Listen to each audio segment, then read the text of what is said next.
Hey there. I want to talk about the boat accident I was in when I was 8 years old and kind of what happened to me because of it. Um, every summer, my family and three other families would go to this place called Clear Lake. It's this huge lake north of San Francisco. And one of the families was my father's best friend. And he had three kids. Um, and his youngest son I called my cousin, and I called him my uncle. And so we get up there, and me and my cousin, he's 13, I'm 8, we head down to the boat dock to see my dad and my uncle. And they've been working on my uncle's boat, ski boat. It's one of those. This is 1971. It's one of those, open ski boats, little motor in the back. Anyhow, we get down there, and I got my dog, Gigi, this little French poodle, and they say, hey, let's go for a ride. So me and my cousin jump in, and my uncle asks my dad if he wants to drive the boat. And my dad says, sure. So we take off, and that day was a little windy. So there was like little white caps on the water, and we head out, and my father is in the driver's seat. My uncle is in the passenger seat, and in the back, my cousin is on the left, and I'm on the right. These little benches, and we're flying across the lake, and the boat's hitting the waves, bam, bam, and I've got my hand out, feeling the water spray, and it's just the highlight of summer. And all of a sudden, bam! I fall down to my hands and knees, and I feel the astroturf, the green astroturf on the bottom of the boat, bite into my hands and knees. And I look up, and the boat is at an angle, going left, full speed, hitting the waves, wham, wham, and it is completely empty. My dad was driving the boat. He hit a wave, turned the wheel, and the three of them dumped into the water, and I fell to the floor. And at that moment, it wasn't like I thought understood what was going on. All I knew was I saw my dog at the front of the boat, and I wanted to get her. And I started to crawl towards her, and the boat's hitting the waves, bam, bam, and all of a sudden it hits this wave, and I get thrown out, and in the process get tangled in the ski ropes, and I land in the water, and the rope goes around my chest, and I start being dragged underwater by this boat. And the boat is going in a pretty tight circle, and I'm being dragged. And because it's going in a circle, the rope goes slack, and I pop up because I'm wearing a life preserver. And somehow my cousin is right there, and he knows to help me out of the ski rope. And we sit in the water. We're all stunned. My father's to my right, my cousin is to my left, and the boat is in front of us doing this tight circle, making waves everywhere. And I see my uncle in the center of the boat. And he's trying to stay afloat. He can't swim.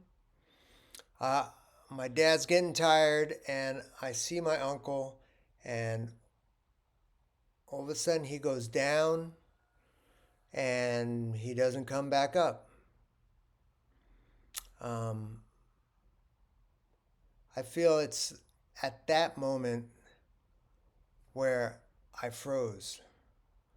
It's at that moment where it was the trauma got stuck because it was, you have like three major survival responses: fight, flight, and freeze. And I couldn't fight the boat. I couldn't run from the boat. And when I saw him go down, I think it was just too much to understand. It was too overwhelming, so I disconnected from myself to survive it. And all of those feelings got buried while I pushed them down, and I was frozen. Finally, people came and they rescued us, and they took us back to shore. And the next day, my you know first my uncle, they wouldn't find his body for 2 weeks. And so the next day we went home, me and my family, mom and dad, two older sisters, and we never talked about it again. And so that moment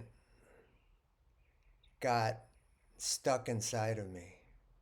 And it's almost like, when I look back on it now that I've healed it,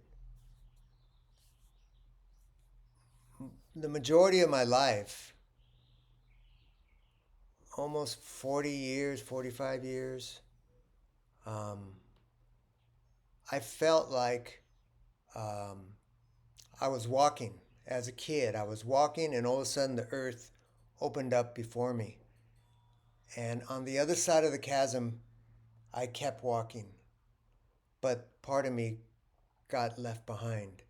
And it's in that trauma, that freezing, that disconnection, that we lose part of ourselves. And with that trauma comes feelings of low self-worth, feelings, just negative feelings, not feeling good about yourself. And we carry those things, and we blame ourselves, and it's not even our fault. So trauma is very powerful, but there are ways to address that moment, because it's biological. It's not a mental weakness. It's in our bodies. We tried to survive. We used the freeze response to survive.